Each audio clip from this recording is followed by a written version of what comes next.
Okay, we're starting then. Welcome back to English for Philosophy students. Thank you for having me in your home. Thank you for tuning in. We have only a few questions, and then we'll move directly into the book. By the way, we don't have the clock here today. So we're going to get a clock so that I don't go over my time. But I know I won't go over on questions today, because there's only a few questions. Okay, first question. Someone had a question about full human responsibility. This person said that they didn't do their homework actually because their dog ate it. That was pretty funny. The question is, in my homework that I read to you, I said that we alone have been charged by God to be His representatives and His stewards over everything on the earth. The question asks, will I please tell more about what I meant when I said we have a responsibility to be stewards over creation? Did I mean taking care of nature, animals, and the earth? I want to say first that I am not an expert, and I am not even a philosopher.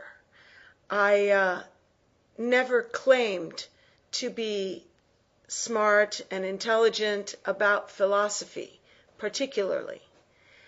Before I met Olavo, I was an ordinary English teacher, and I still am an ordinary English teacher. But when I read the Bible, in the first books of Genesis, when God created man, He put him over the creation. And I personally believe that we, as human beings, made in the image of God, we are supposed to behave as God in the world. We are supposed to nurture the planet and the animals and the environment and take care of it as God would. We are supposed to be God's representative on earth. That's my personal opinion. So yes, I think I did mean over animals, nature, and the planet. Okay, second question. Let's see. Actually, the second question is just about homework, so I won't say that. Okay, there's only one more question. The student says, the quote in the book, page 21, what we have to get recognition for is that major creative writers are concerned with thought. The student asks for more clarification about what is meant by the word thought by Levis. Thought. Thought is a key word in this reading. The student mentions that we think all the time, how is this thought different from the thoughts we think all the time? Levis is trying to use the word thought to denote something bigger than we think of as our thoughts. He is trying to connect the thought of a writer as he writes with the body of creative thought and wisdom which has come before, from the creation of the earth until now. There have been human beings thinking wise thoughts and writing them down. And many of these thoughts and experiences are put into the form of literature, stories. Stories which are about the experiences of human beings. And cumulatively, all put together, all of the thoughts, all of the stories, all of the reflections on the stories form a huge tree or a huge river that comes down from the ages, and the thoughts of wise people add to that river. And when Levis uses the word thought, he is not just thinking of what we think in our heads every day. He is talking about significant creative thought, which goes to the heart of human experience and goes to the heart of reality. Something which will shine light on truth. This kind of thought can be embodied in literature and put out there for public consumption. And it will add to the heritage. That's another word we'll have today. Heritage. That means what we have inherited from the past, we will add to, the major creative writers will add to and pass it on to the future. So thought is a very, very big word for Levis. It is not just the common use. He is connecting the creative writers of today with the tradition of wisdom and insight that comes through the study of literature. So I think that's what he means. Okay, if anyone has other questions, please send them to us on email or chat, and we will answer them during the class, or over the week, we'll answer next week. But that's all the questions we have right now. So I'm going to move right into the book. And we're on page, what page are we on? We finished page 22 last time.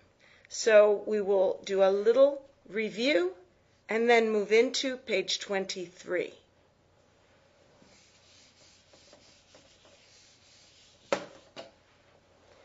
Okay.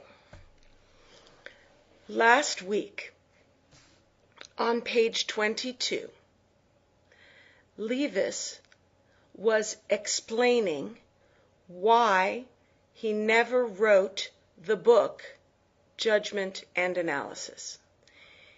He was talking about the change in the student population of Cambridge and the change in the academic ethos, the environment of Cambridge. One reason he didn't write it was because of this change. Another reason he didn't write it was because he became more interested in extended criticism.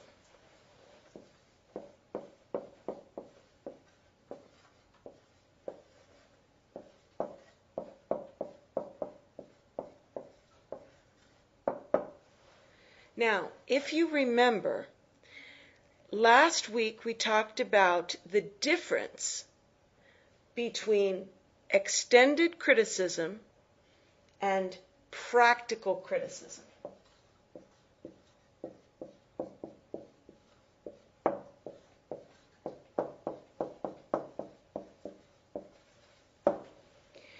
practical criticism, which is also called judgment and analysis.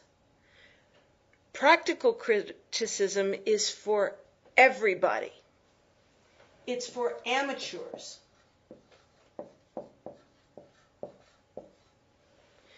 Everybody who reads a good book, thinks about it, and expresses an opinion, which he will support from the book, is engaging in practical criticism.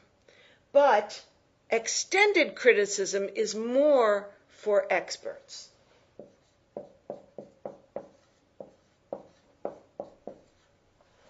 Extended criticism is a thorough, comprehensive critique of a work which brings in the rest of literature, brings in comments and comparisons with other literature, and also shows the forces which led up to this work, the influences that this work seems to show in previous literature.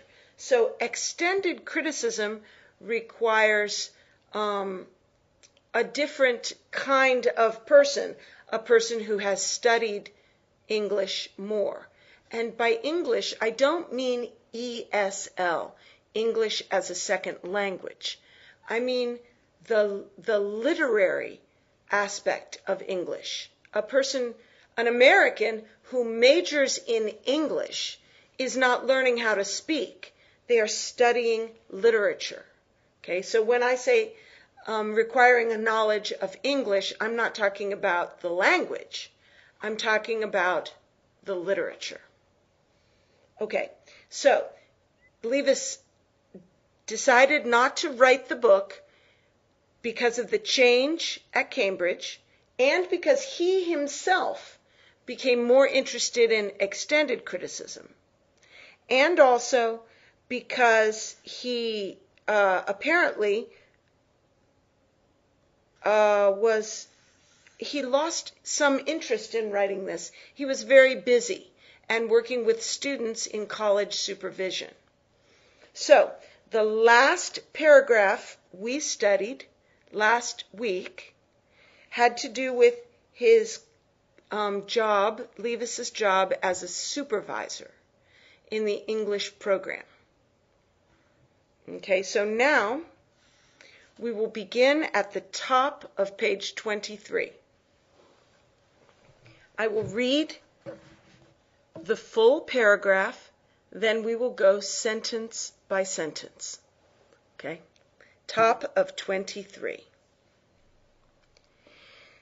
In supervision, the boundary between judgment and analysis and extended criticism could disappear.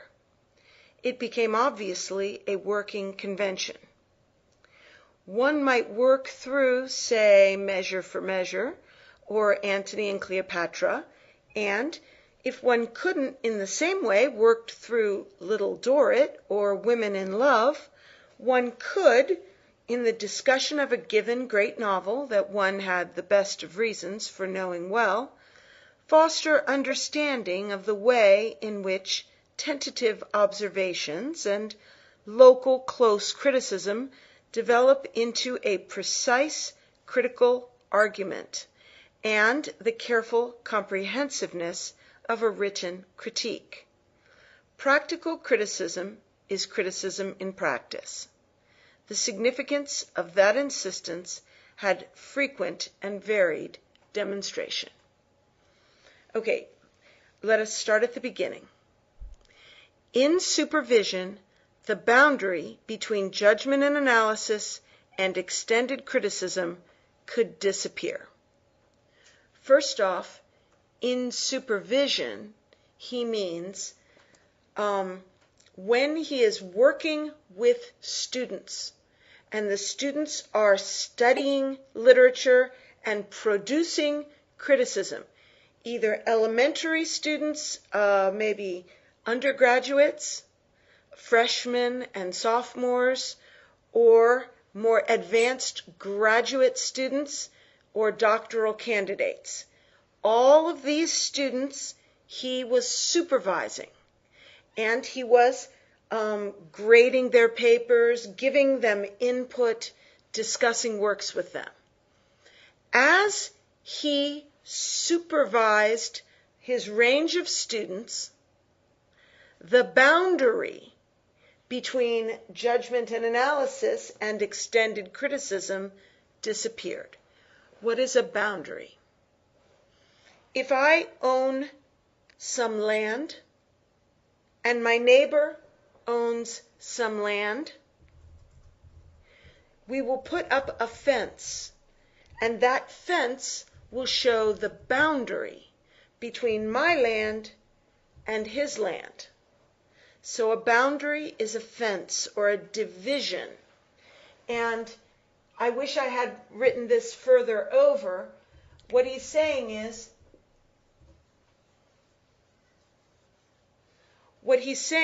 that judgment and analysis, which is another word for practical criticism, this is judgment and analysis.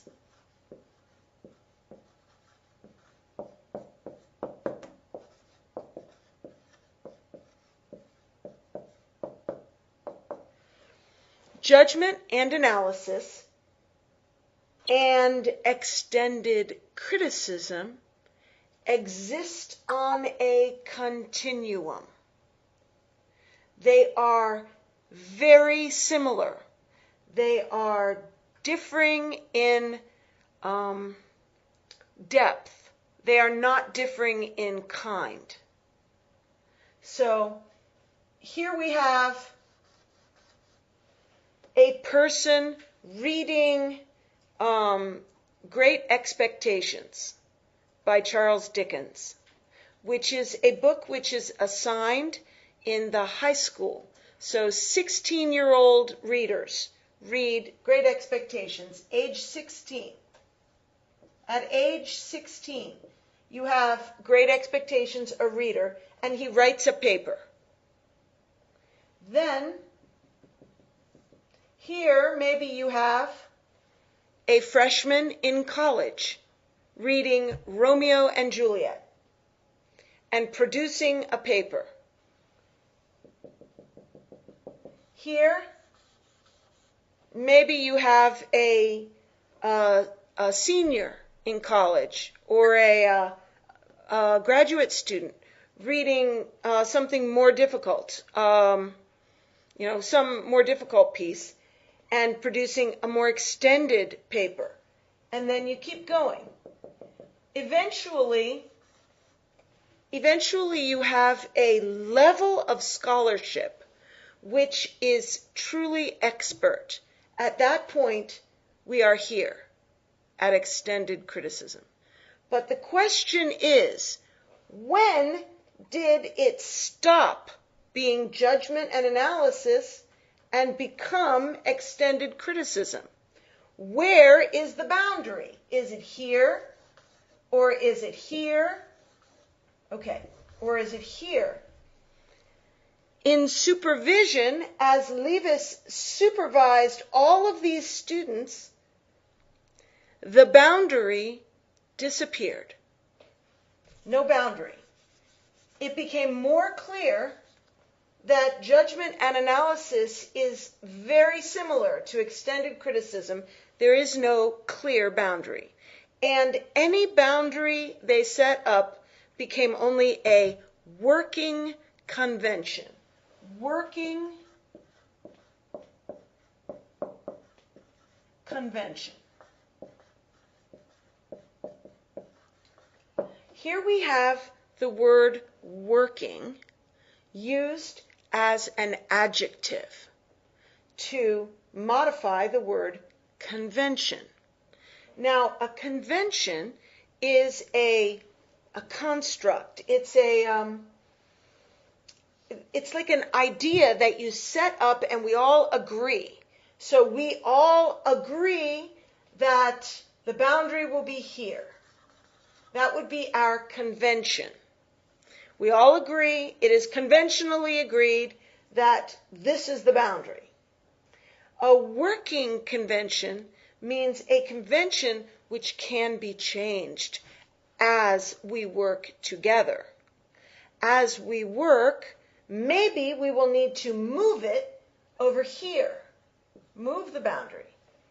And then maybe next week we will decide, no, for the work we're doing now, it needs to be over here.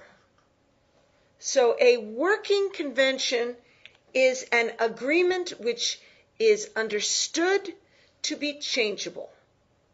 And we all are working together, and we all will agree to change the convention as suits our convenience. So that's what a working convention is. So, in supervision, the boundary between judgment and analysis and extended criticism could disappear. He says could disappear. Could disappear. Could disappear. He didn't say it disappeared. He said it could disappear. What he means is we have the freedom to make it disappear.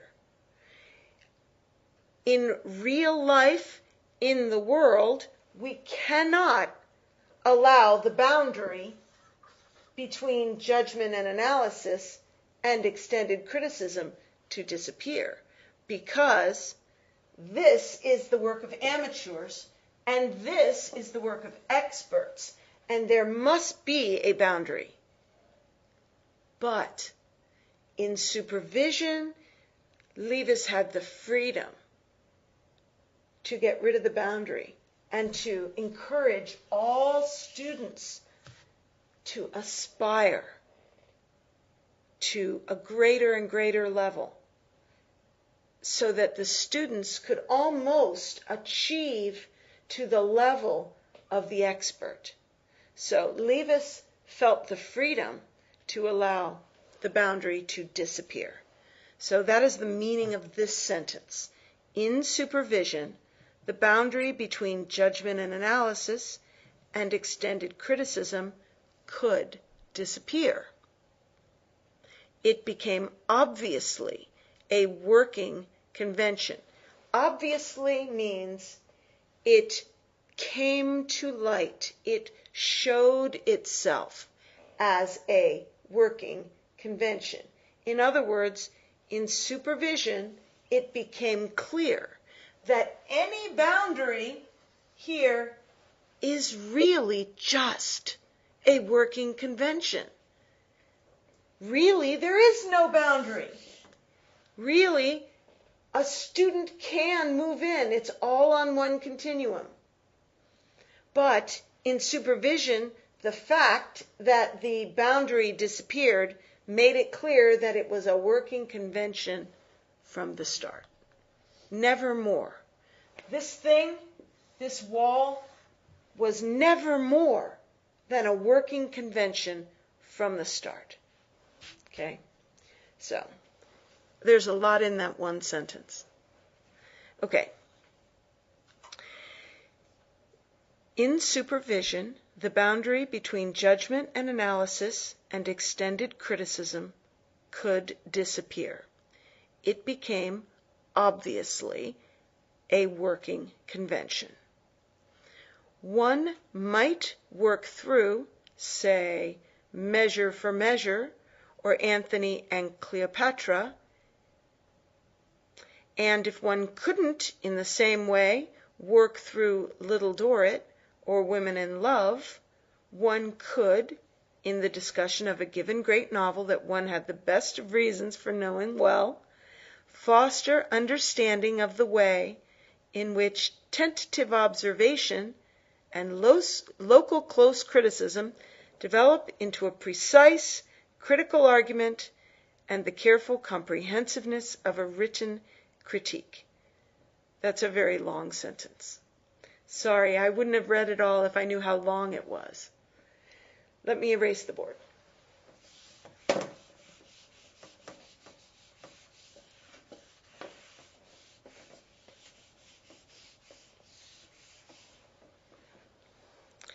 Okay.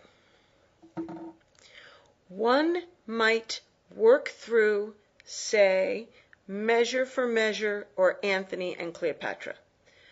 First of all, I want to remind you that when we say one might,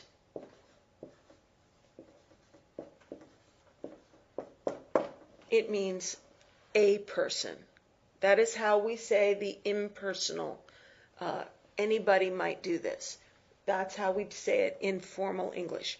One might do this. Okay? One might work through. Here we have another funny use of the word work. Work through. We, you and I, are working through this book right now. Work through means study carefully and slowly. We work every passage until we understand it thoroughly. We work through a passage until we understand it. And we work through the book passage by passage until we have worked through the whole book. So, one might work through, say,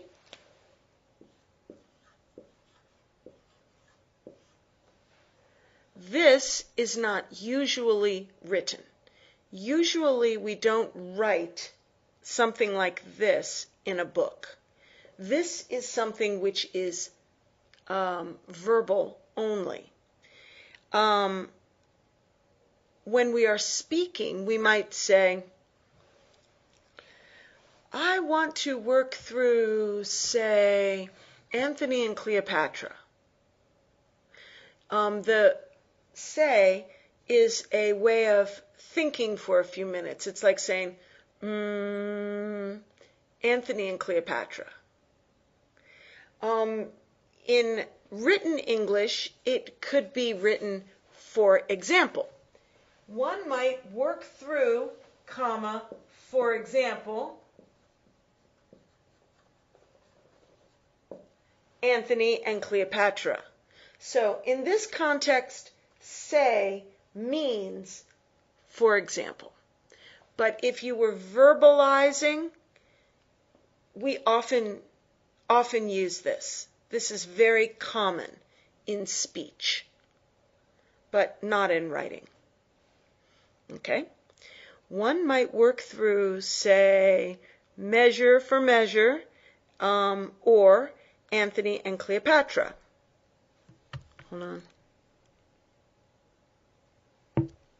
Okay. And if one couldn't, in the same way, work through Little Dorrit or Women in Love, one could, in the discussion of a given great novel that one had the best of reasons for knowing well. Okay, let's pause. One might work through, say, Measure for Measure or Antony and Cleopatra, works of high literary merit. And if one could not, in the same way, work through Little Dorrit or Women in Love, I think he's pointing out that those books might be considered more on the elementary or less for experts, more for amateurs. And you can't work through them in the same way because they aren't as deep. I think that's what he's saying. Okay. If one couldn't, in the same way, work through Little Dorrit or Women in Love, one could, in the discussion of a given great novel that one had the best of reasons for knowing well. Okay, one could, in the discussion of a given great novel. He's saying, even if you can't work through Little Dorrit in the same way you would work through Antony and Cleopatra, in the same comprehensive, critical way. Yet, when you discuss it, it is a great novel, and if you have the best reasons for knowing it well, now what would be the best reasons? Maybe you had read it and loved it, and maybe reread it, maybe even read it from youth. So you have the best reasons, perhaps maybe when you read it, you imagined the experiences and they became part of your heart. Imaginatively, you lived Little Dorrit, the book. That might be the best reason for knowing it well. You received the experience embodied in the great book. Okay? So, when you are discussing a book that you have lived with, oh, by the way, anyway, I'll say this in a minute. You have the best reasons for knowing well. While you're discussing it, you could foster understanding of the way in which tentative observations and local close criticism develop into a precise critical argument, and the careful comprehensiveness of a written critique. Okay. There's one more thing I wanted to say before I explain this sentence. I understand in Portuguese the word novela means what I would call a soap opera, a very dramatic story where many people are falling in love or getting murdered or becoming divorced or something. This is not what novel means in English. Novel, I think, is what you might think of as a romance.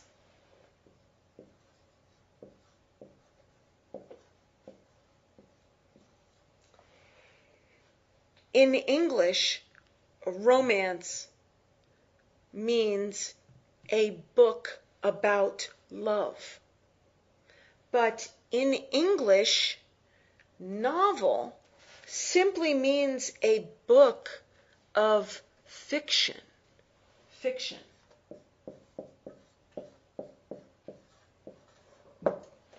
A novel is any book of fiction.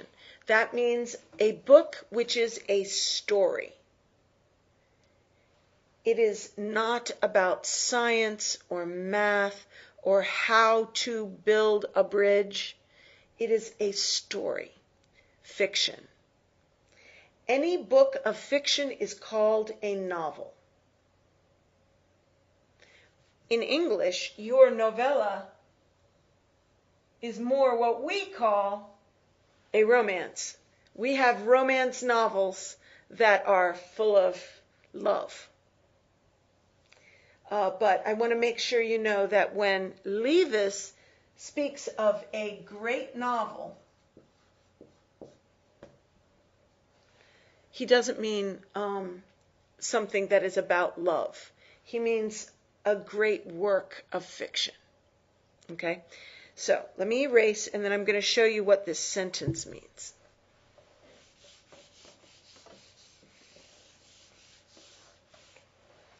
Okay, we need to put back up our distinction, our boundary between judgment and analysis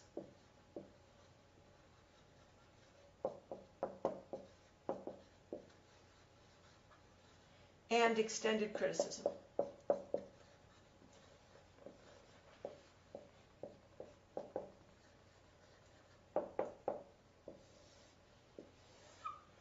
Okay, one might work through, say, Measure for Measure or Anthony and Cleopatra, and if one couldn't in the same way work through Little Dorrit or Women in Love, one could in the discussion of a given great novel that one had the best of reasons for knowing well, one could foster understanding of the way in which tentative observations and local close criticism tentative observations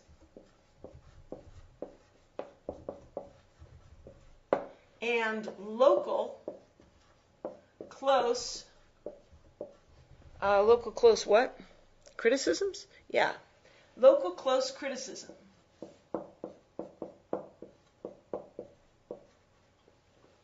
develop into precise critical argument and the careful comprehensiveness of a written critique. Precise critical argument. Precise critical argument and the comprehensiveness. Is that what he said? The careful comprehensiveness of a written critique. The careful comprehensiveness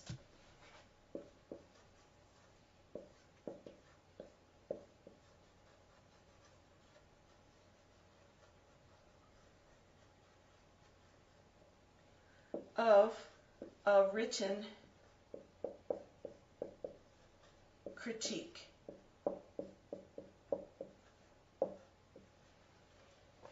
Okay, he is saying that in the discussion of a great novel that you love, even if it is not of high difficulty or high literary merit, just a great novel that you love, you can see, actually, more than see, you can foster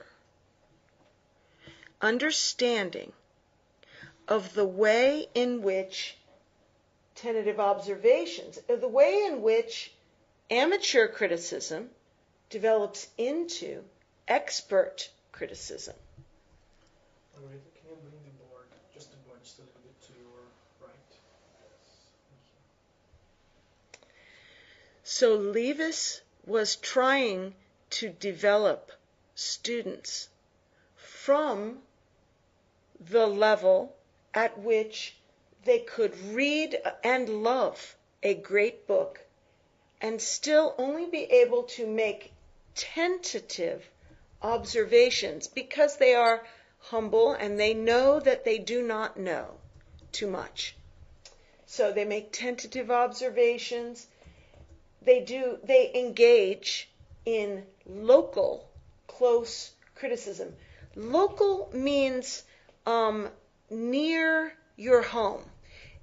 When we talk of local government as opposed to the federal government, we are talking about something which is very close to home. So when Levis talks of local close criticism, he is talking about a student reading the book and making observations just about what is in the book itself.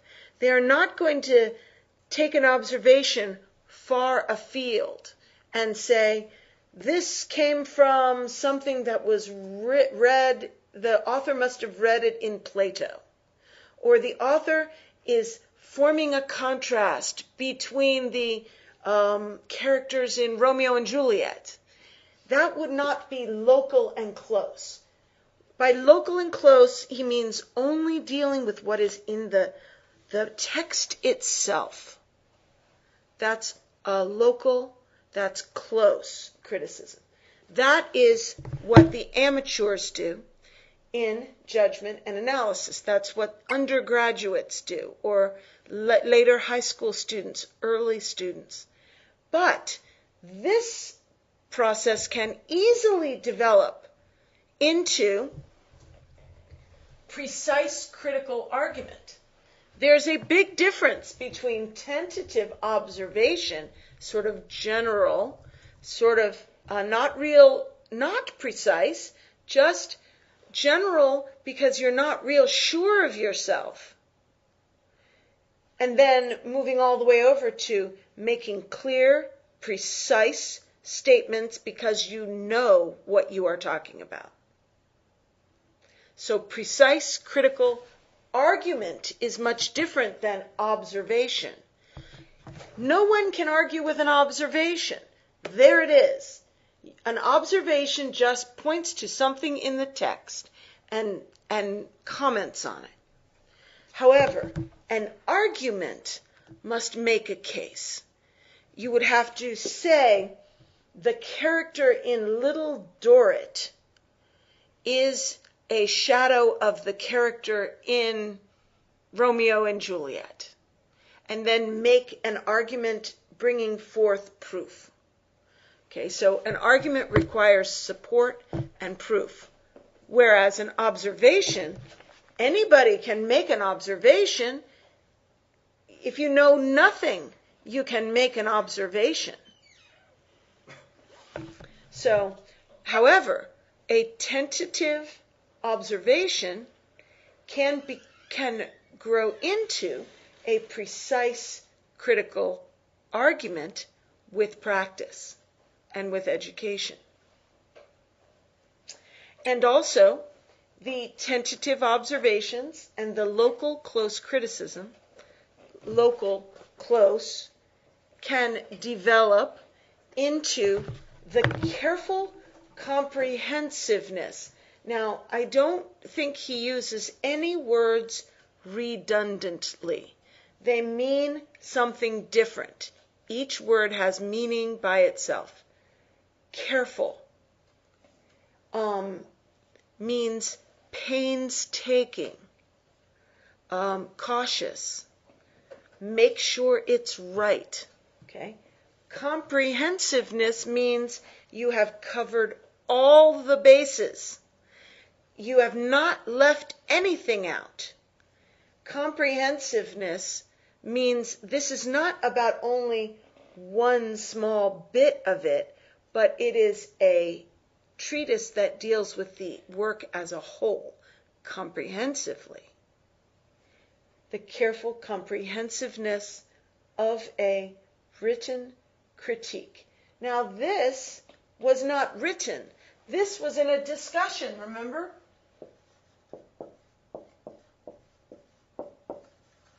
Remember, the sentence said, even in a discussion of a book that one loves or has best reasons for knowing, a book one has loved. So even in a discussion in which the participants make tentative observations and only about what's actually in the book, you can take that and foster it into a process that would give rise to precise critical argument and the careful comprehensiveness of a written critique. And a critique is an extended discussion, criticism of the book. Okay, so Levis is all about creating students that can do this and fostering the kind of thought which would enable them to do this. And part of the thesis of this section that we are studying is that this is not the ultimate goal. This is the basis. This is the prerequisite for further study in all other fields. This is the bottom rung of the ladder, the bottom floor. This is the development of thought and of language and of experience sufficient to give someone a broad and subtle understanding of the human experience. so that they can function in the sciences or in philosophy or in any other field. Okay, so that's why it's important. This is not for only a few experts, really. All right.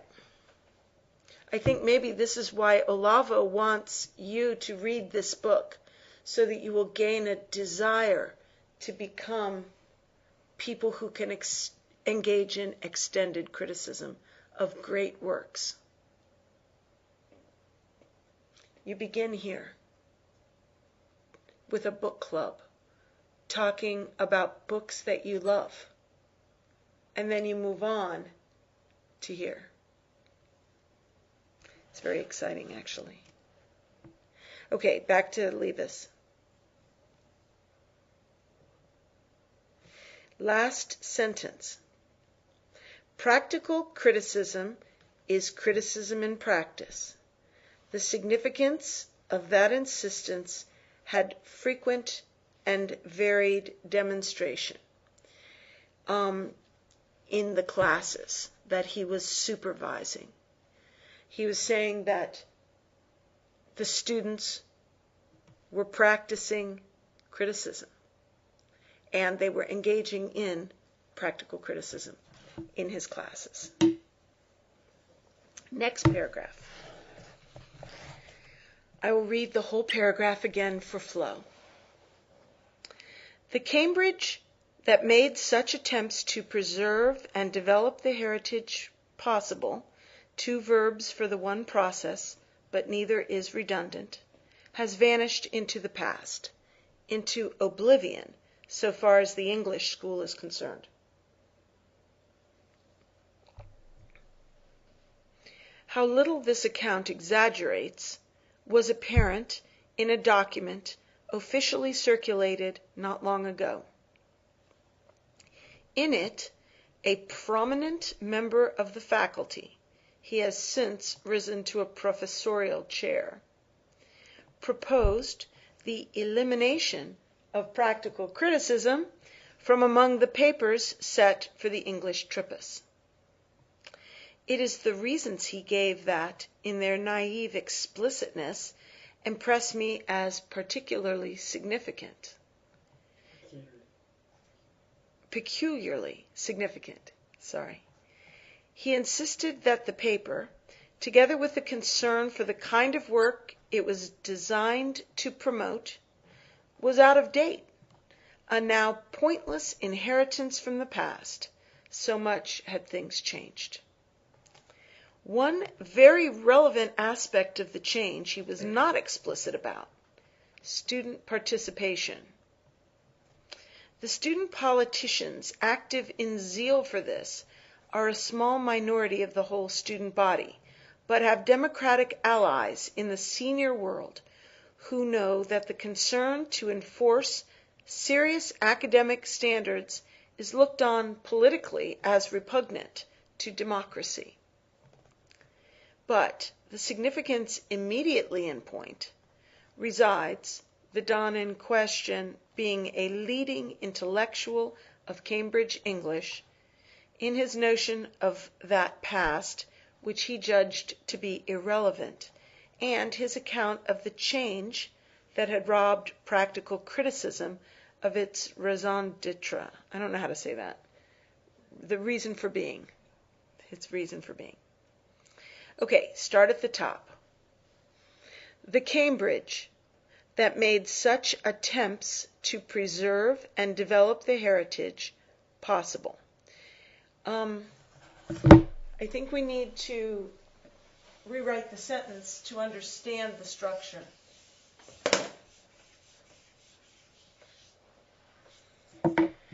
The Cambridge that made such attempts possible. That's the core. The Cambridge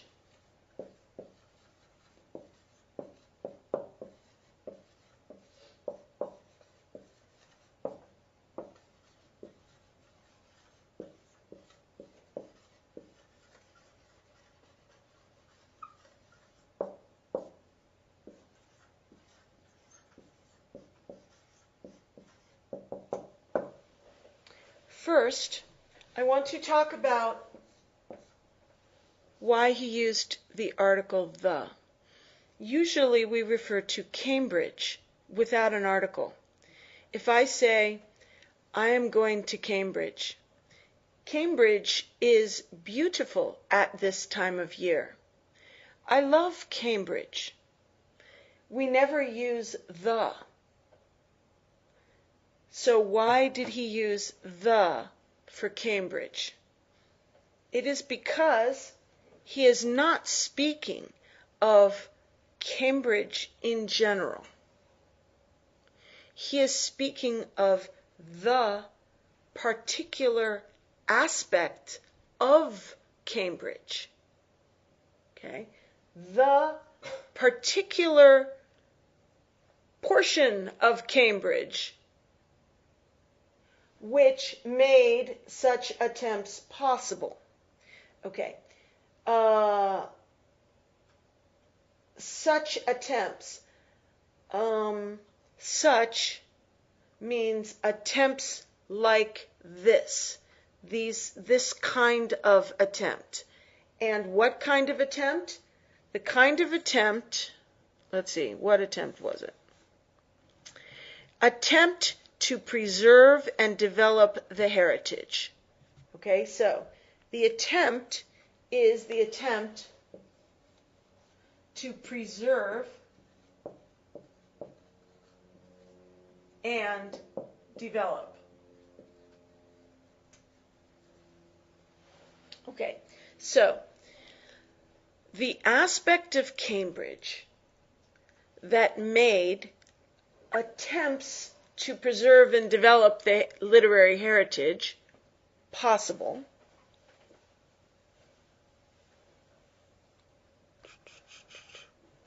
has vanished into the past. Okay.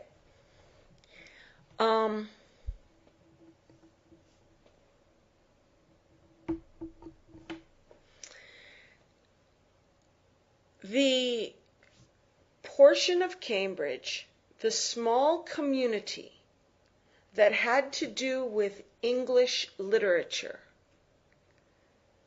before Levis's time and through Levis's early years, this portion valued the literary heritage of the past. Heritage is inheritance. It is what we have received from people long ago. Some people at Cambridge thought it was valuable to preserve knowledge of the literary history of the past and to develop and add to it more good literature to continue with the living principle of the movement and growth of human knowledge through written literature. Okay, so those people that made it possible for students to continue to learn and continue to add to the base of knowledge, the Cambridge that made these attempts possible has vanished into the past. Vanished means it's gone. Poof, where'd it go? It's gone. Can't find it anymore. Into the past. But if something is in the past, we can still see it in books, in history. We can understand it clearly and correctly.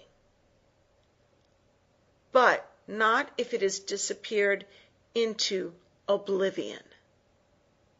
So Levis says, the Cambridge that made such attempts to preserve and develop the heritage possible, two verbs for the one process, but neither is redundant.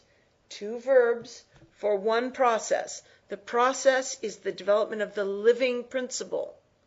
preserving the heritage and adding to it is all part of participating in the living principle of the growth and maintenance of human knowledge and wisdom. Okay.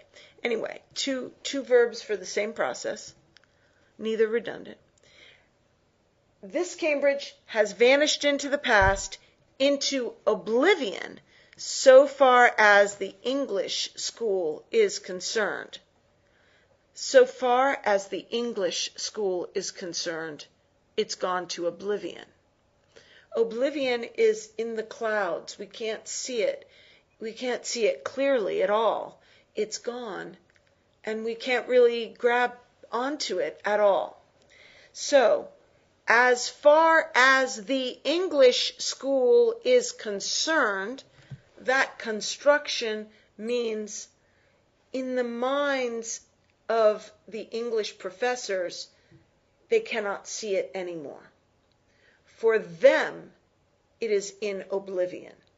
For Levis, it is merely in the past. He can still see it clearly. But so far as the English school is concerned, they think it's gone forever and we can't even remember it. It's totally gone. The Cambridge that made such attempts to preserve and develop the heritage, they can't even remember it. This Cambridge was an academic ethos. It was an ethos. It was an environment. And it is now in the past, or so in oblivion that they can't remember it. Okay. How little this account exaggerates was apparent in a document officially circulated not long ago. How little this account exaggerates. This account? What account? An account is a story or a testimony. Levis is testifying. Levis is making an assertion. He asserts that this Cambridge has been lost to the past. In fact, as far as the English school is concerned, this Cambridge is lost in oblivion. Someone might say, Levis, you're exaggerating. Of course the English school can remember the ethos. You are exaggerating because you're paranoid. Well, how little Levis's account exaggerates was apparent in a document officially circulated not long ago. Was apparent. What does apparent mean? I think you might have a false cognate with Portuguese. In Portuguese, aparente means seemingly, whereas in English, apparent means make something clear. Something which is true becomes clear. It is apparent. You can see it. It is not hidden. It is out in the open to be seen by all. That is what make apparent means. It means uncover it so it can be seen. All right, so what Levis is saying is, he is saying, I am not exaggerating. You can see that I am not exaggerating. I am telling the truth by the fact of this document, which has been circulated not long ago. A document is a paper officially circulated, meaning it came from the leaders, it was sanctioned by the school, it was given to every member, required to be read, not long ago. In Levis's day, this was 1975. In the paper, a prominent member of the faculty, he has since risen to a professorial chair, proposed the elimination of practical criticism from among the papers set for the English Tripos. Okay. In the document, which was circulated not long ago, a prominent member of the faculty, so an important person in Cambridge, and he has since risen to a professorial chair. So this is a well-respected professor. He proposed to get rid of the practical criticism paper in the English Tripos. Now remember, the English Tripos was a final exam that was comprehensive. All students studying English, they call it reading English, had to take this exam at the end of their study before they got their degree.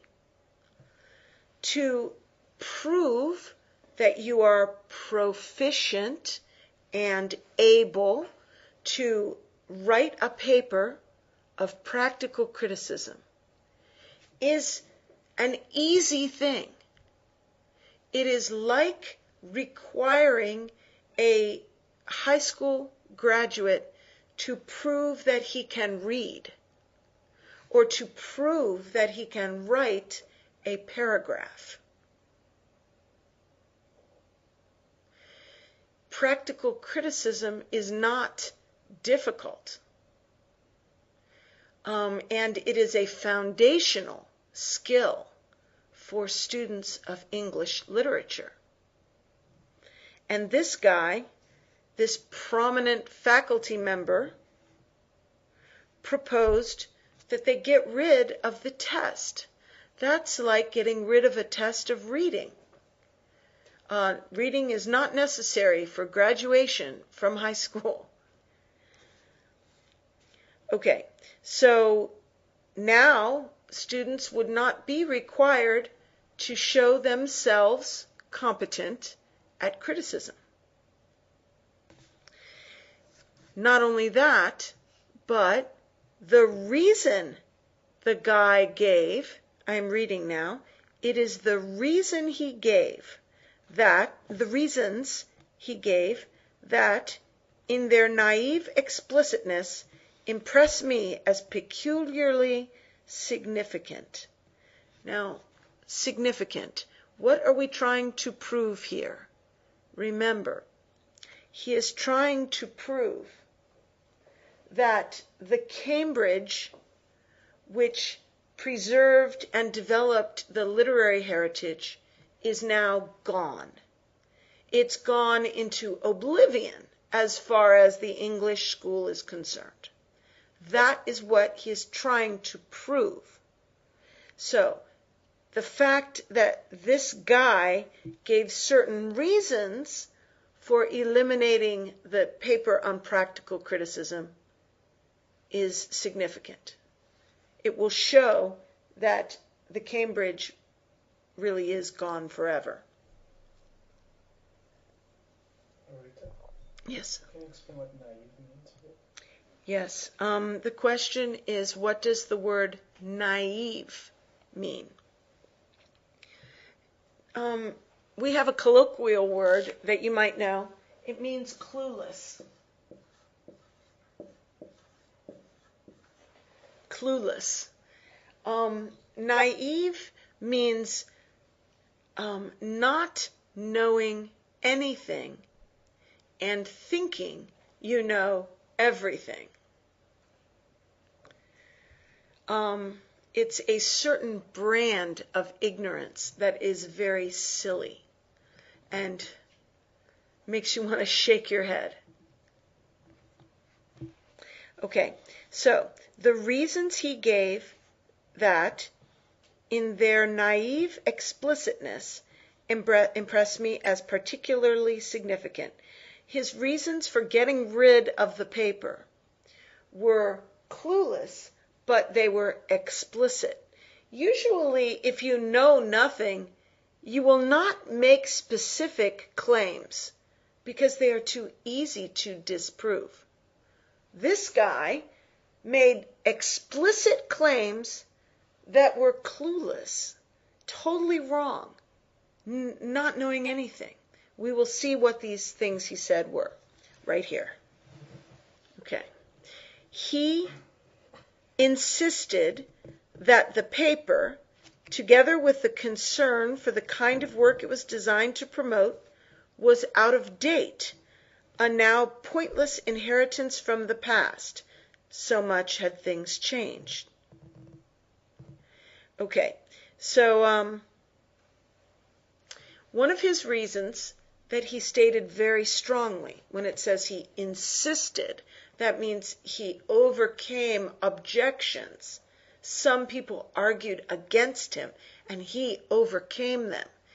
He insisted that the paper, not only writing the paper, but also the skill which the paper was intended to demonstrate,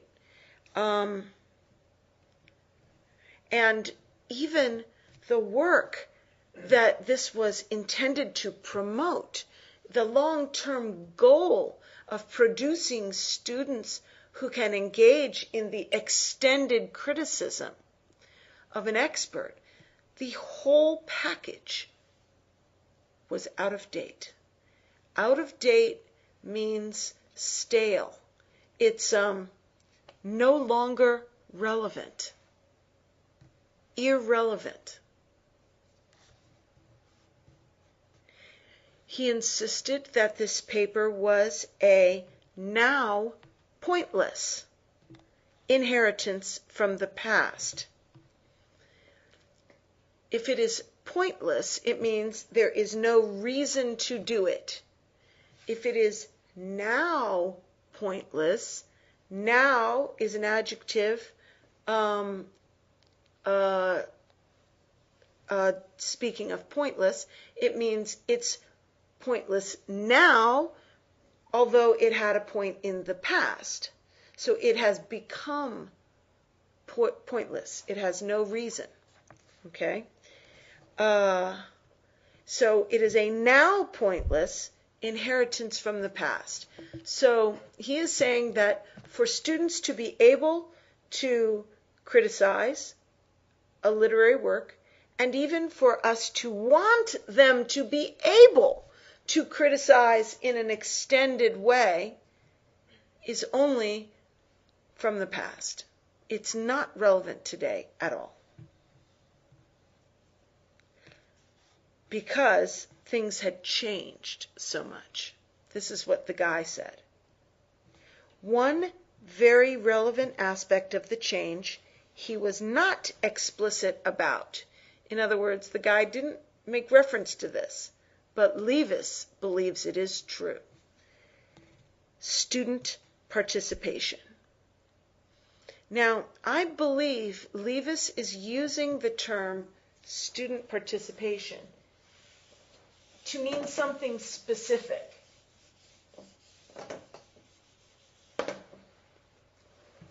Something specific that I may not be familiar with. Let us get the context. He says, the student politicians active in zeal for this, meaning for student participation, are a small minority of the whole student body. But they have democratic allies in the senior world. Democratic often is a code word for liberal or even more toward communist. You know, they're the ones who want all things to be equal, nobody rising above or below. So I think democratic means level. It does not mean one man, one vote. Okay.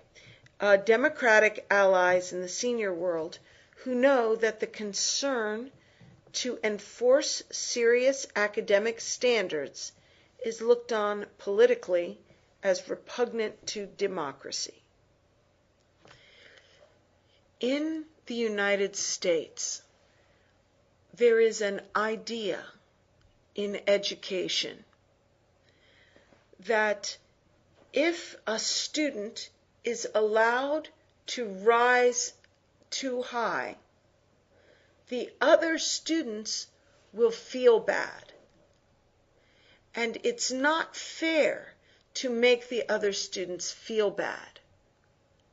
We have to hold back the student who wants to rise more quickly so that nobody will feel bad. And this is considered to be an operation of democracy. It is a different definition of democracy from the traditional definition, which is one man, one vote. So,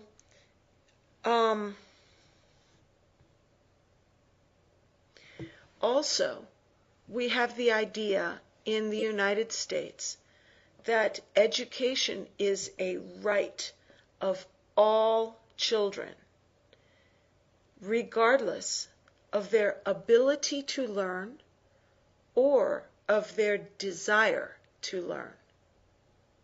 So, we have children who are mentally retarded or handicapped in some way. They are required to be in the same classroom. One moment, I'll turn that off.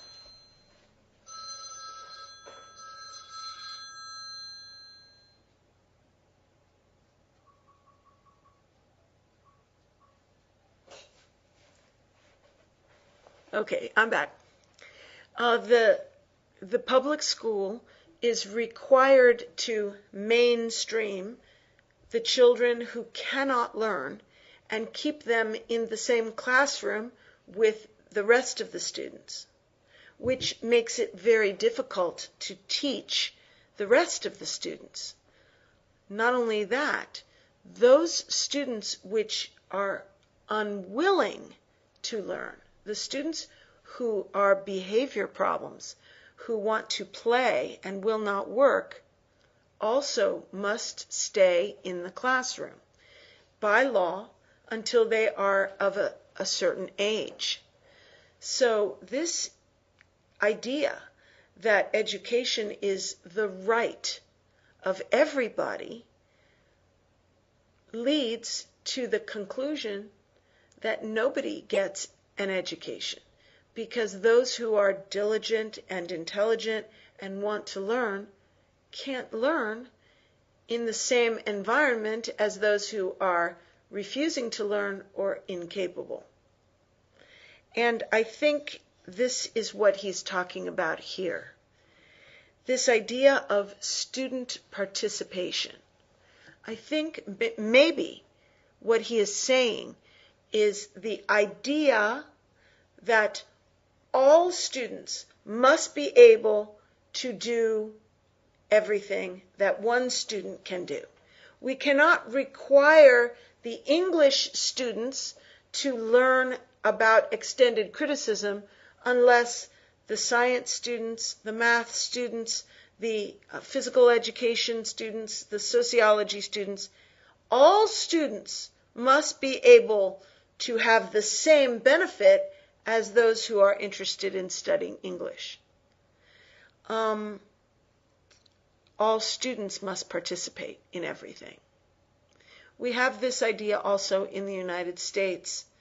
All students are required to take advanced mathematics, advanced science, advanced languages, and those students who are incapable pull down the level of the class. But it's required that all students pass these courses, and as a result the courses have to be easy. And the student which would like to go shoot for the stars, there's no class for them, because they have to be easy enough that the students that aren't very mathematically inclined that they can still pass because they have a democratic right to this education. So I think that is what he's talking about here. Okay, so we have the student politicians active in zeal, people who are active in trying to get policy in place to require all students to have equal access to all skills. They are very few in number, but they have allies in the senior world, older professors and mature people who agree with this idea and would like to impose it in the schools. So they are backing up these few student agitators who are trying to get this in. And those in the senior world realize that to require academic standards which are rigorous is an undemocratic idea. So the concern to enforce serious academic standards is looked on politically as repugnant to democracy. It's undemocratic.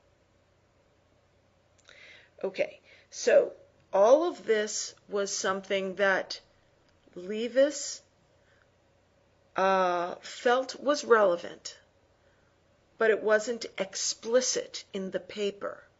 And that makes sense, because this is the kind of thing that gets in through the back door. Nobody is going to write a paper that says we need to dumb down the standards. But still, it can be a factor in the changing school. So then he moves on. But the significance immediately in point resides, the Don in question being a leading intellectual of Cambridge English, in his notion that of that past which he judged to be irrelevant, and his account of the change that had robbed practical criticism of its reason for being. So he's going to move on in the next paragraph to explain clearly what the man said, which was so naive, and the reasons which he explicitly gave, which were false. Apparently, Levis was more worried by the guy's reasons than by his conclusion. His conclusion was that we should get rid of the practical criticism paper. Well, okay, maybe we could talk about that. Why do you want to get rid of this paper? And if the guy had said, well, we can embody practical criticism in a different paper. Some of these other papers embody it. Okay, fine. Levis could have lived with that. But no, the man's reason was completely different. And the next paragraph shows what his reason given was. Margarita? Yes. Another question. In this sentence that you have just read, what does the Don in question mean? A Don is a professor. And, oh, I'm sorry, I didn't tell you the question. A student has just asked a question. What does the phrase, the Don in question, mean in the sentence? Let me find it. The Don in question being a leading intellectual of Cambridge English. Okay, the Don in question means the man who wrote the paper. But the reason he has put it in like this, in this sentence, he is trying to make the point that it is most significant that a leading intellectual professor in the Cambridge School of English would say such a ridiculous thing. That is what is significant. The fact that this guy said it. If someone else said it, it wouldn't matter. But the Don in question is a leading intellectual. So when he says the Don in question, it is a phrase, a construction, which means the person we are talking about is. And Don means professor. Okay? Let's see. Okay. The significance is in his notion of that past, which he judged to be irrelevant, and his account of the change that robbed practical criticism of its reason to be. So, what was his notion of the past, and what is his account of the change, his story? These are the two things that Levis will say the guy is wrong about. He is naive in his explicit statements. Okay, next paragraph. He seemed to think that even if I couldn't properly be said to have invented practical criticism, I had a large part in the invention, or at least in the imposition. He certainly wished to impute to me a major responsibility for its persistence as an incubus after the case for it had lapsed. That case, he intimated, with the confidence of one who invokes the obvious, belonged to the decade in which Eliot and Joyce made their impact, and the new in literature presented, as done, a period cult did too, a kind of intellectual difficulty that challenged close local attention and the ability to demonstrate the adequacy of one's reading in analytic comment on passages. Creative fashions having changed, and students' taste having little in common with the taste of that past era, it had become pointless, and worse, to annoy them with the practical criticism kind of exercise. Let's go back to the top. Last paragraph, page 23. He seemed to think. We say he seemed to think when we are trying to imply that we cannot believe he actually would think such a thing.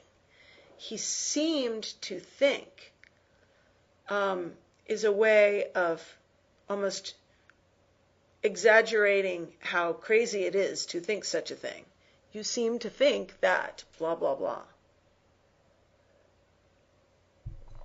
Okay, he seemed to think that, preposterous as it may seem, even if I couldn't be properly said to have invented practical criticism, I had a large part in the invention, or at least imposition, of it. Even if blah, blah, blah, blah, blah, comma, I had this. Okay, even if I didn't do this, I did do this. Even if I didn't do a more extreme thing, I at least did a sort of bad thing. This is a construction to underline the possibility that the person is very, very guilty. But even if he's not very, very guilty, he is at least a little bit guilty. He must be this much guilty, but maybe really he's this much guilty. Okay, so it's for a bad thing, if you did something bad. So, the construction lets us know that the guy thinks it's bad to invent practical criticism. See, if it wasn't even if I blah, blah, blah, normally we might think to have invented practical criticism would be a good thing.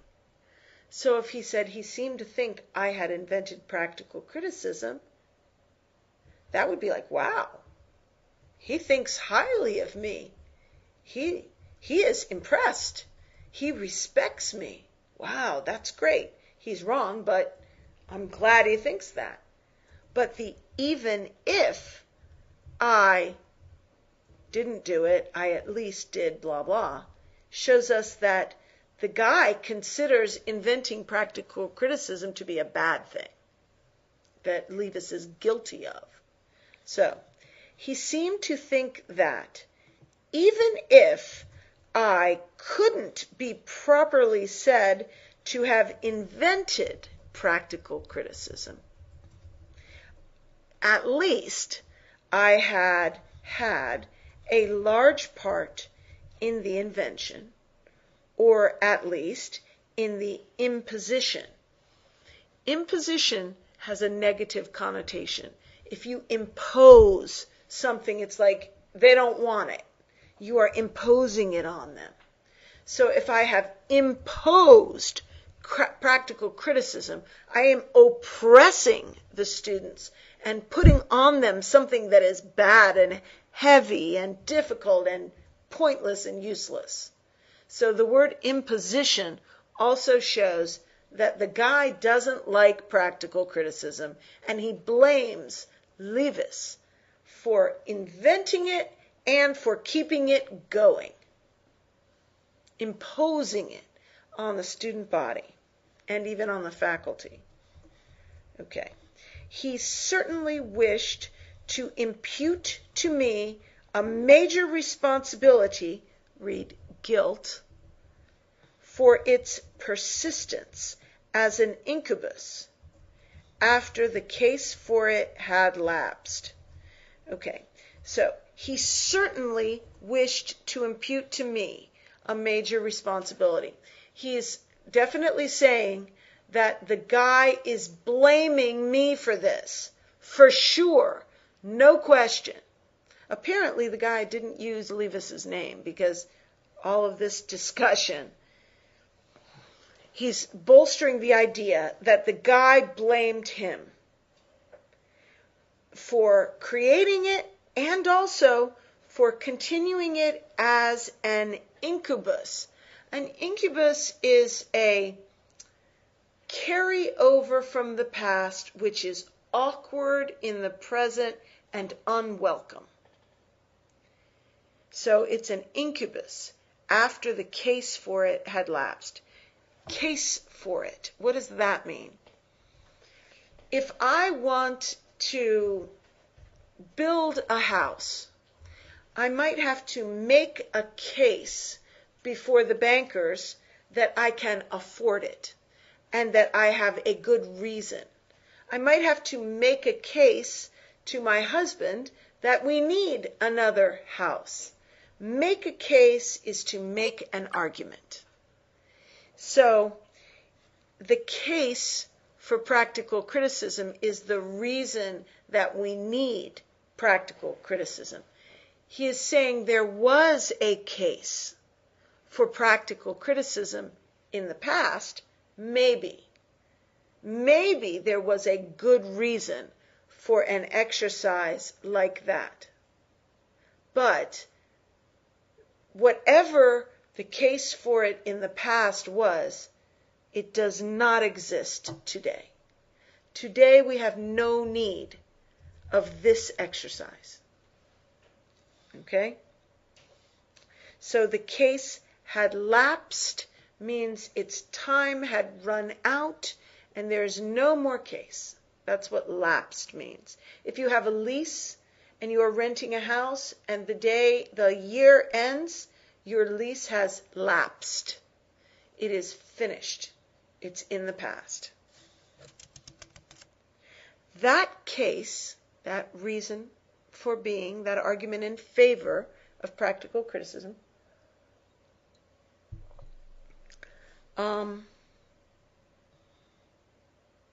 that case he intimated, with the confidence of one who invokes the obvious, belonged to the decade in which Eliot and Joyce made their impact. The case for practical criticism is that case from the past. He intimated with the confidence of one who invokes the obvious. Levis is speaking sarcastically and ironically. This guy says, the case for practical criticism belonged to the decade of Eliot and Joyce. He says it with an air of a person who is pointing out the obvious, with the same air that I might say, 2 plus 2 equals 4. Everybody knows that 2 plus 2 equals 4. It is obvious. He is making the case, he is saying that the case for practical criticism belonged only to the decade of James Joyce and T.S. Eliot. And he is saying it as though everybody agrees and it is obvious. So, what is it about the decade of Eliot and Joyce? And also Dawn, a period cult. All of these writers made their impact, I believe it was in the 1920s, and their work required, and I'm reading now, a kind of intellectual difficulty that challenged close local attention and the ability to demonstrate the adequacy of one's reading in analytic comment on passages. T.S. Eliot wrote works, and also James Joyce, wrote works which were extremely dense and rich in allusions to other literature and to the literary heritage. They were complicated books that required deep analysis.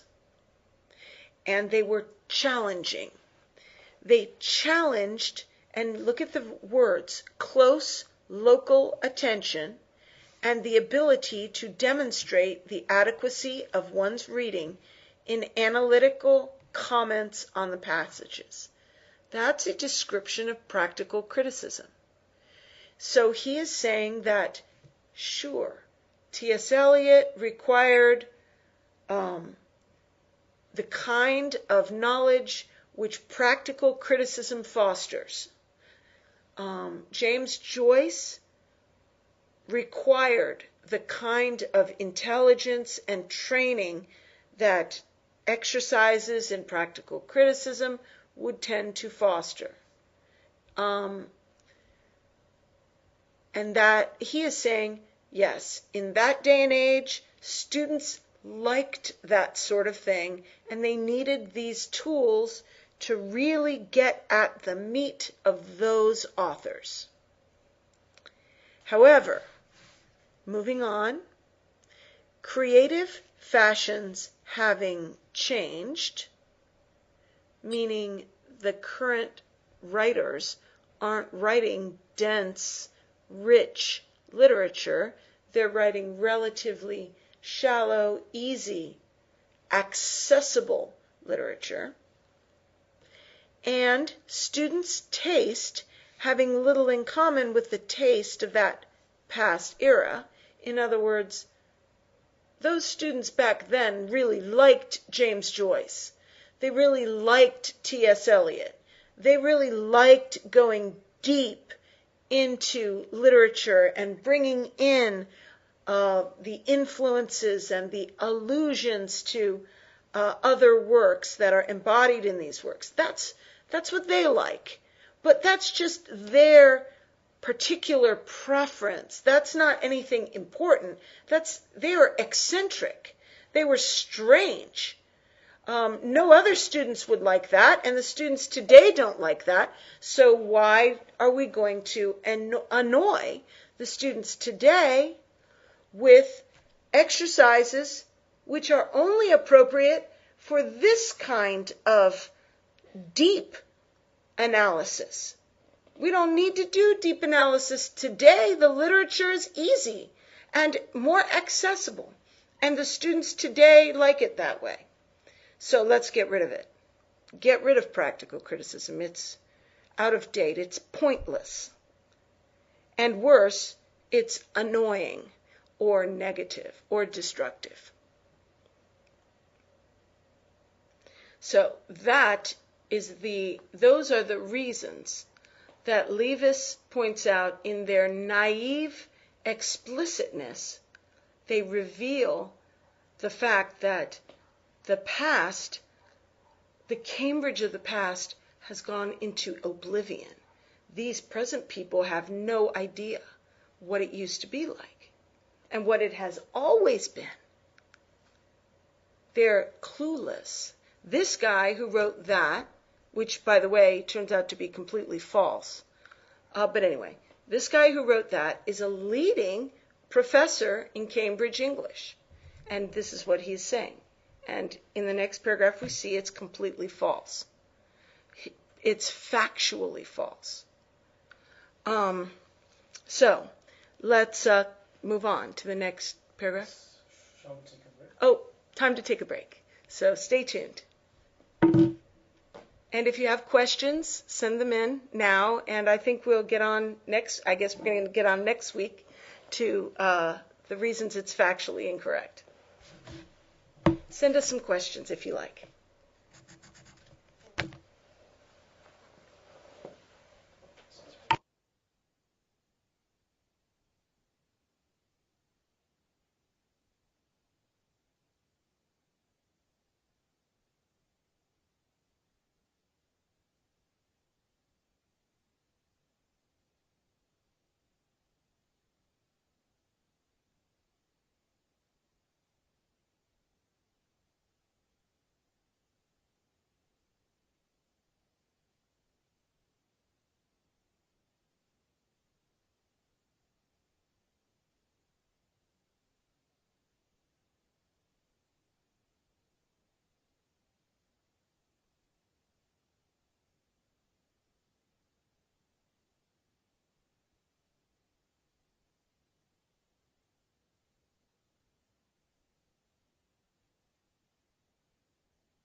Okay, we have just a few questions, just I believe maybe 2 questions.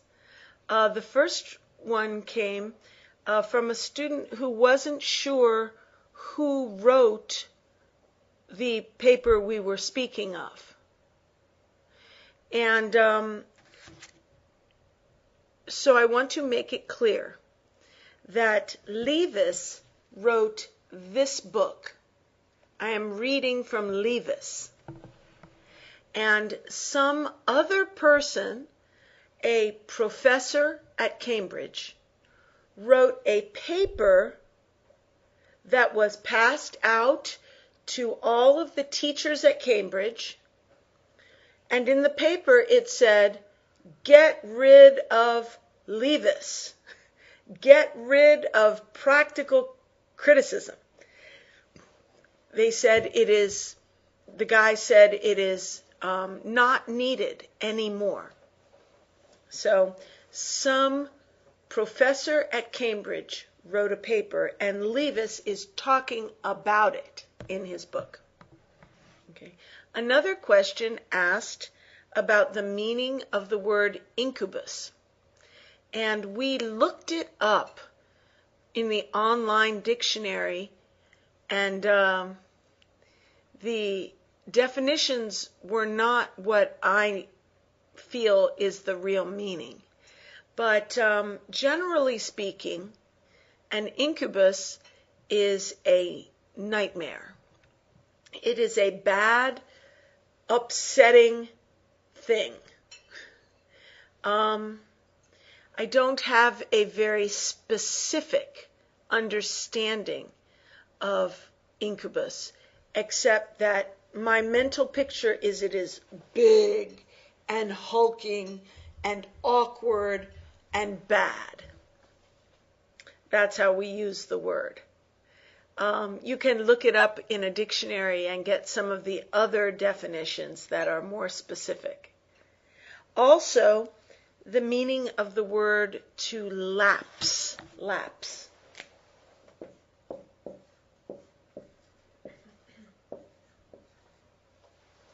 They said the case for practical criticism has lapsed.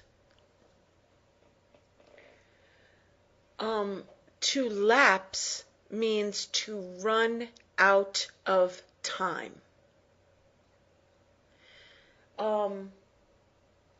If you have a contract between yourself and someone else that within 1 year you will rent their house, for 1 year you will live there.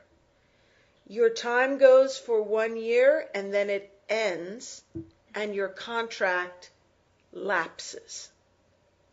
So when the time runs out, the contract will lapse.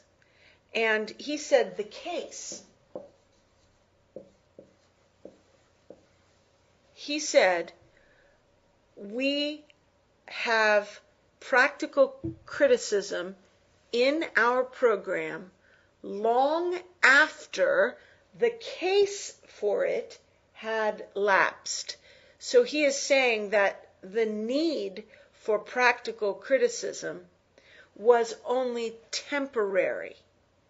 It was only for a period of time when the students were studying James Joyce deeply. Is it the same as to expire? Yes, it means to expire.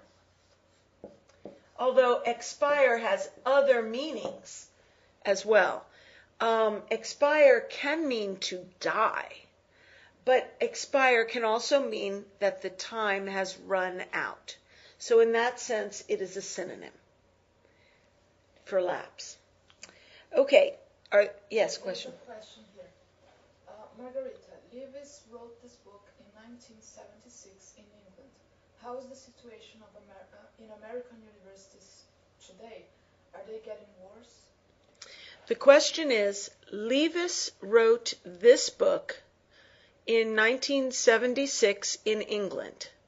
How are the American universities today? Are they getting worse? I believe they are getting worse. We have laughter here. I don't know why they're laughing, but I definitely believe they're getting worse. Education in America is getting worse rapidly. It is going downhill in free fall, in my opinion.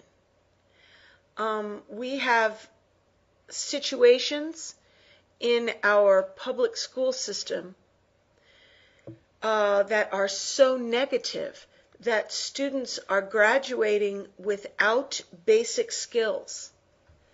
And if all of your students come to college unable to read well, with writing problems that are impossible to correct, and with thinking that is very depressed, the colleges cannot function the way they used to.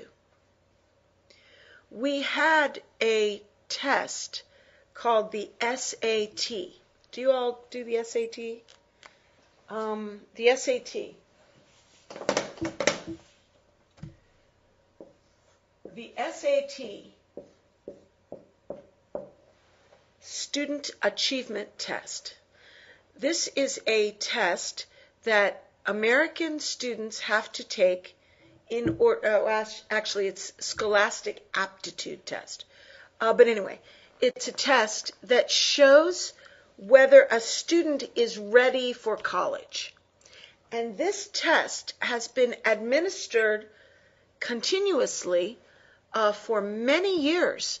I think maybe back to the beginning of the 20th century. And the test was unchanged. And students in the early part of the 20th century scored high. And the scores have gone down, down, down, down, down ever since the beginning of, ever since the test started. And in the 1980s, they changed the test. They made it easier. And before that, we had an accurate measure to compare students of a given day with students of a former day. You could see test scores for a given year and 10 years earlier, and you could compare the performance of the school system. But this was terribly embarrassing to the educational establishment in the United States. So they changed the SAT and they made it the new SAT. And it was easier. And that year, scores jumped.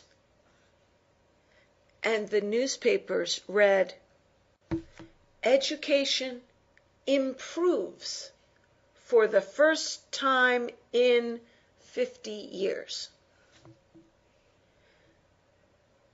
The schools took credit for doing a better job when they knew it was because the test was changed.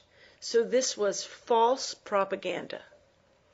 So we cannot prove that the colleges are going downhill because the test has been changed.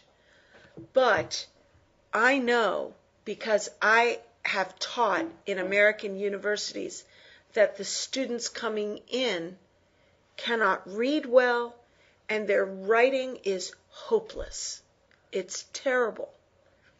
And so, not only that, but since the Vietnam War, everybody goes to college. It's like in Levis's day, we have floods of students, not just those who are prepared. Everybody wants to go to college. Because that's the only way to get a good job, not because they want to learn. So colleges are in trouble in America. Also, they are very, very liberal, almost to the point of communist. So, are there any other questions? Okay, I'll see you next week. Congratulations for getting through another class. See you later. Bye-bye.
Okay, we have just a few questions, just I believe maybe 2 questions. The first one came from a student who wasn't sure who wrote the paper we were speaking of. And so I want to make it clear that Levis wrote this book. I am reading from Levis. And some other person, a professor at Cambridge, wrote a paper that was passed out to all of the teachers at Cambridge. And in the paper it said, "Get rid of Levis.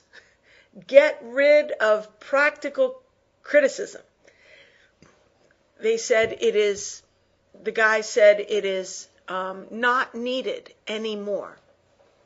So some professor at Cambridge wrote a paper, and Levis is talking about it in his book. Okay. Another question asked about the meaning of the word incubus.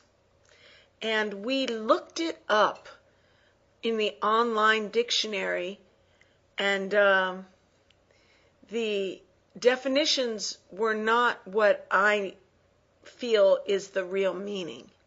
But generally speaking, an incubus is a nightmare. It is a bad, upsetting thing. I don't have a very specific understanding of incubus, except that my mental picture is it is big and hulking and awkward and bad. That's how we use the word. You can look it up in a dictionary and get some of the other definitions that are more specific. Also, the meaning of the word to lapse. Lapse.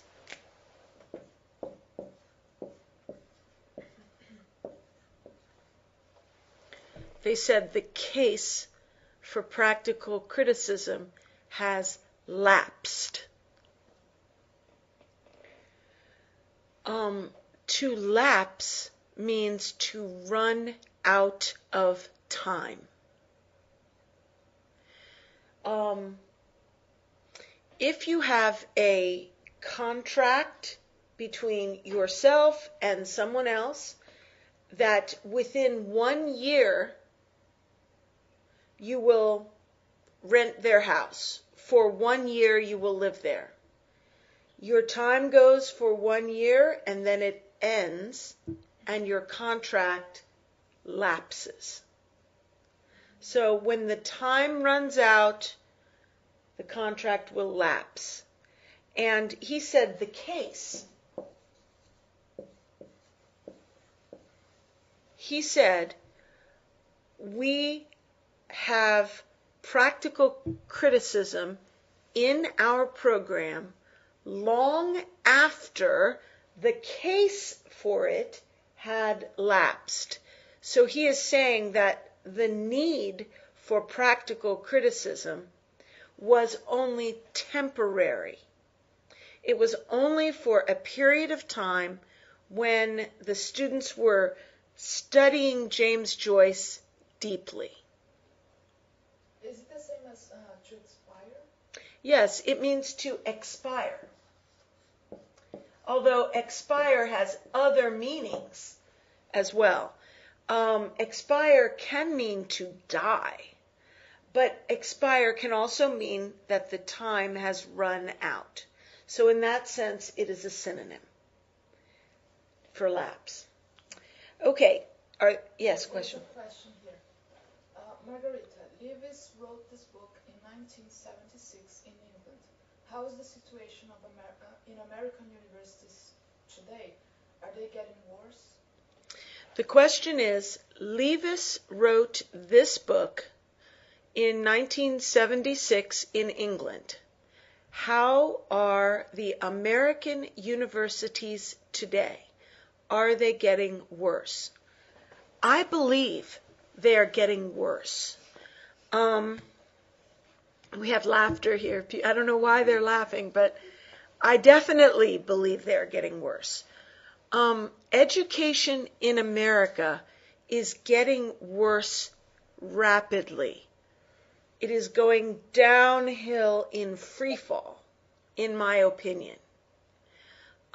We have situations in our public school system that are so negative that students are graduating without basic skills.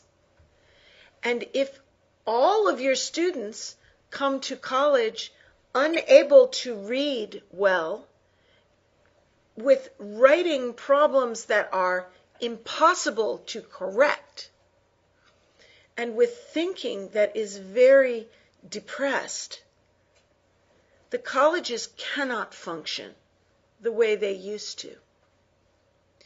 We had a test called the SAT.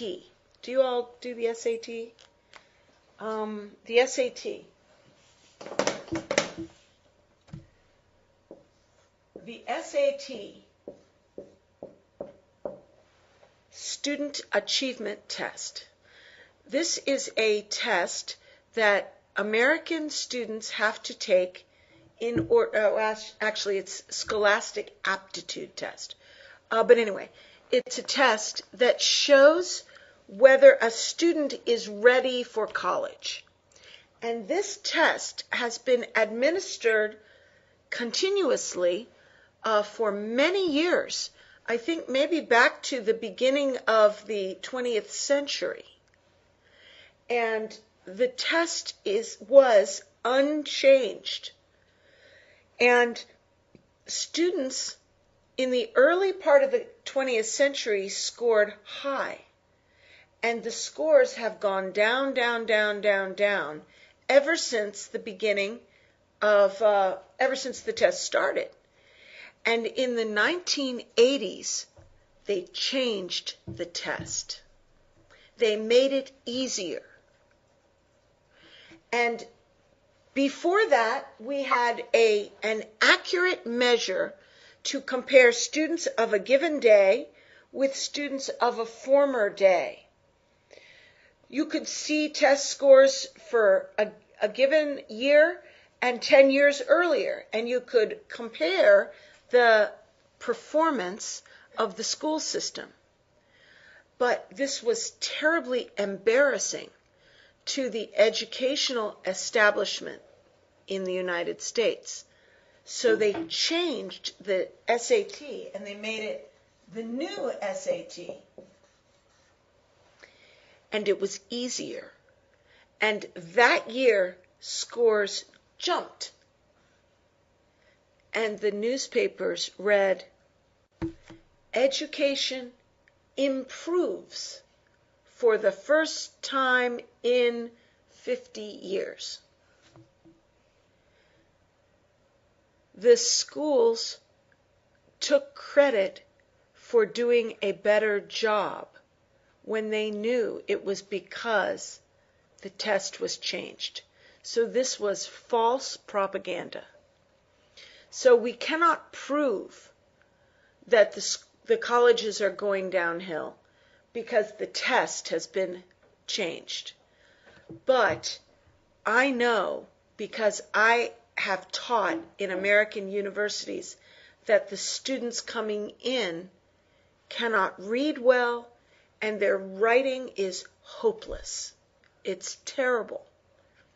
And so, not only that, but since the Vietnam War, everybody goes to college. It's like in Levis's day, we have floods of students, not just those who are prepared. Everybody wants to go to college because that's the only way to get a good job, not because they want to learn. So colleges are in trouble in America. Also, they are very, very liberal, almost to the point of communist. So, are there any other questions?